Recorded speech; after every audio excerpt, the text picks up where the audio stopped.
Hello, Duke fans. Welcome in to the Duke Blue Devils Insider Podcast, your daily podcast for all things Duke Blue Devils news. Just like every day, we thank you so much for tuning into the show today to get your latest on the Duke Blue Devils.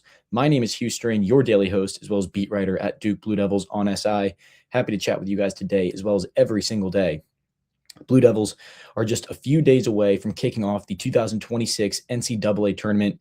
Duke at 32-2 overall, the number one overall seed in the Big Dance, hunting their sixth national championship in program history and first under Jon Scheyer. Jon Scheyer has improved his NCAA tournament standing in every year he's been the head coach. In each of his first three seasons, Duke has made the NCAA tournament each time. First year, Duke makes it to the round of 32. In 2024, the Blue Devils go to the Elite Eight. In 2025, they go to the Final Four before collapsing in one of the most stunning and statistically one of the worst collapses in NCAA tournament history, as Duke falls to Houston, blowing a lead of 66-59 with just over a minute to go. But anyway, that's all beside itself. Duke, with one of its most talented teams of all time, led by National Player of the Year frontrunner Cameron Boozer, who's having statistically one of the best seasons and one of the most productive seasons in recent memory. Now, there's been a lot of talk over, the last few days or so since the regions got released that Duke has the toughest path of any one seed to get to the Final Four. It seems to kind of be the consensus view. There's a lot of sort of name brand programs. The 2 seed is UConn in Duke's region. The 3 seed is Michigan State. The 4 seed is Kansas. The 5 seed is St. John's. And the 6 seed is Louisville out of the East region. Kind of seems like the consensus that just how the bracket shaped out, Duke has, it seems like consensus view is by far the toughest path to the Final Four in Indianapolis. And I don't agree with that at all. Duke has played a lot of these teams before in this season. And I know it's extremely difficult to beat a team twice, but we broke down Duke's region on yesterday's episode of the Duke Blue Devils Insider Podcast. And I'm just not buying how difficult it really is. Maybe I'll eat my words sooner or later, but Duke has not faced UConn, but UConn comes from a terrible Big East conference, and UConn just hasn't looked elite defensively at some points this season. It ranks high in the computers, but just hasn't been elite, and has played in an absolutely terrible Big East. The 3 seed Michigan State, Duke beat at the Breslin Center. It beat Kansas, the 4 seed. It obviously did not play St. John's, the 5 seed, and it beat Louisville, the 6 seed, twice. I'm not buying that Duke has the most difficult path of any 1 seed to get to the Final Four. I think Duke is vastly better on both sides of the ball than really any other team in its region. And Duke is so elite, and I think that's almost starting to fly under the radar. I know there's injury concerns with Caleb Foster and Patrick Gungba out, but there seems to be a lot of hope that Patrick Gungba will be back sooner rather than later. Caleb Foster's status still remains unknown, but I'm confident in Caden Boozer in running the show, obviously with one true guard on the floor at all times, 1-2 point guard, especially when it's a freshman. That's not what you want if you're trying to win 6 games in a row that get progressively more difficult en route to a national championship. But Caden Boozer looked really great in Duke's ACC tournament semifinal game and ACC tournament championship game. Kind of took him a game to get comfortable in the ACC tournament quarterfinals. But I'm confident in him. I think he's a great player. He's very talented, and I think he's very poised. I think he can run the show. But the hope is obviously Duke can get its junior veteran guard back, Caleb Foster, who has been in these situations before and knows how to handle the NCAA tournament. But today, on today's episode of the show, we're going to talk about one, in my opinion at least, the most overrated seed in Duke's region and the most underrated seed in Duke's region, and how Duke would match up to each of those schools respectively if it was to potentially play them. Again, I'm not buying the hype that Duke is the hardest path to the Final Four at all. I think UConn might be the weakest 2 seed. Michigan State's a very, very solid 4 seed, but I think St. John's also might be the weakest 5 seed. Analytically, St. John's ranks really high. I just don't see it. So we're going to start with the most overrated team in Duke's region, and that's St. John's, the 5 seed. St. John's, since the bracket was released, has become a really trendy team, a really trendy upset pick to first pick off Kansas in the round of 32 if those 2 programs were to face off, but also a very trendy pick to knock off Duke in the Sweet 16 if that matchup were to happen. A lot of hype on St. John's, the Big East regular season champions, the Big East tournament champions, and I just do not see the hype with the Red Storm. Again, a team that ranks very well analytically by the computer numbers, but I just don't buy it. Right now, St. John's at KenPom is ranked very, very highly, and a team that, again, it's why it's such sort of a trendy pick. St. John's is 17 overall at KenPom right now. It's a very, very good defensive team, but a very, very average offensive team. Right now, it's ranked 12th in the country in adjusted defensive efficiency at KenPom, 44th in adjusted offensive efficiency.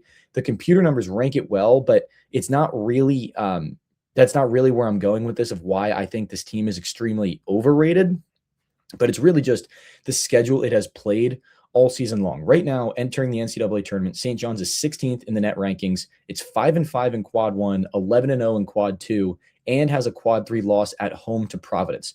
Here's where I'm not buying the hype on St. John's through the NCAA tournament is because it started off the season terribly and looked like one of the biggest disappointments in all of college basketball. And early on in the season, there were questions as to whether St. John's was a tournament team at all or not, and then absolutely dominated a really, really terrible Big East this year. Big East was by far the worst power conference of the season. St. John's absolutely dominated it and, really brought its numbers up after starting the season 5-3 or 4-3, whichever way you want to look at it.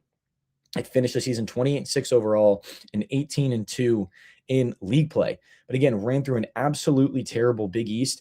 And I think when you look at their non-con schedule, it really just doesn't show anything.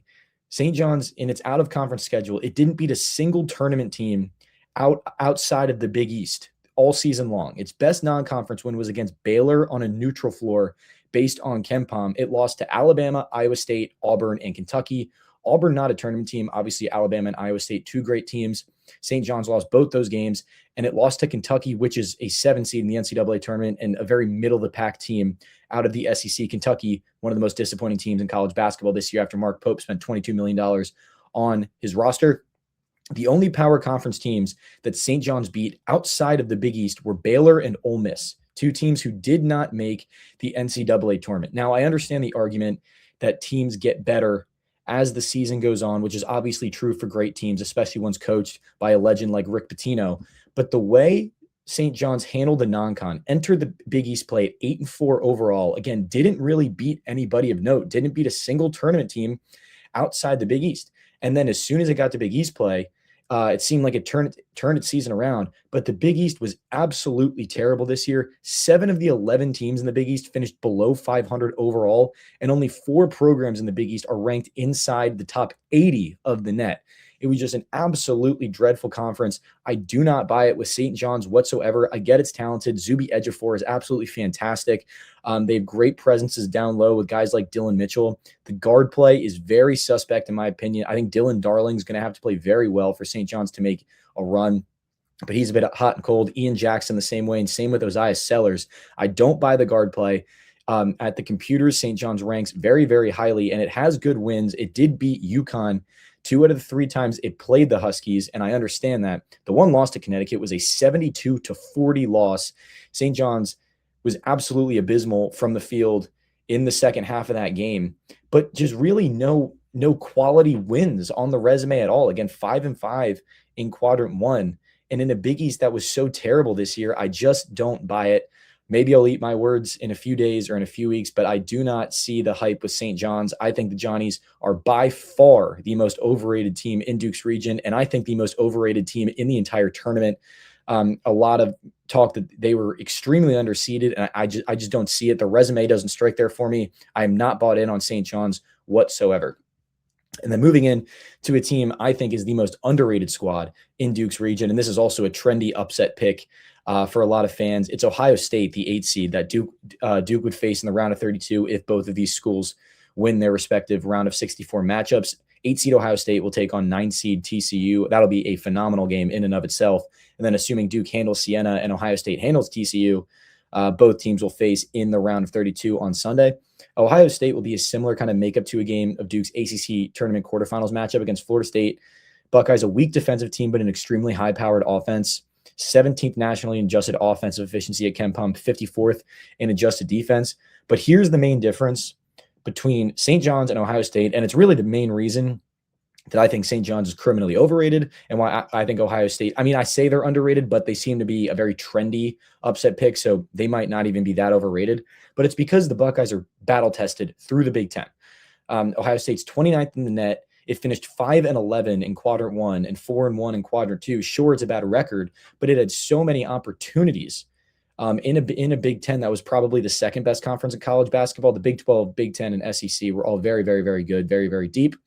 To end the season, Ohio State won 4 straight games before falling to Michigan 71-67 in the Big Ten tournament. It has wins over UCLA, Wisconsin, and Purdue, obviously 3 tournament teams. It just has a much better resume, in my opinion, than St. John's, and it's led by Bruce Thornton, who averages 20 points per game and is now Ohio State's all-time leading scorer. A guy like Bruce Thornton is built for March. And Ohio State was a team that a lot of fans around the country, including myself, wanted to see in the NCAA tournament, strictly to see Bruce Thornton play in March. But guys, again, very high-powered offense, a team that can get hot quick. That backcourt of Thornton along with John Mobley is really solid. Guys like Devin Royal, too, down low, really, really solid team. I think well coached by Jake Diebler. I like what they do offensively and kind of how they run their system. But a team that if Duke's playing in the round of 32 is definitely making me sweat more than St. John's is. So that's kind of where we stand here with Duke's region and how it's shaping up. I don't buy St. John's at all. I would much rather Duke play St. John's than Kansas in the Sweet 16 if that were potentially to happen. But if Ohio State beats TCU, I am very nervous if I'm a Duke fan for that game. That is going to do it for us here today at the Duke Blue Devils Insider Podcast. Just like every day, we thank you so much for tuning into the show today to get your latest on the Duke Blue Devils. My name is Hugh Strain, your daily host, as well as beat writer at Duke Blue Devils on SI. Make sure to check us out every single day at si.com/college/Duke to get your latest on the Blue Devils. Once again, my name is Hugh Strain, and I'll see you tomorrow.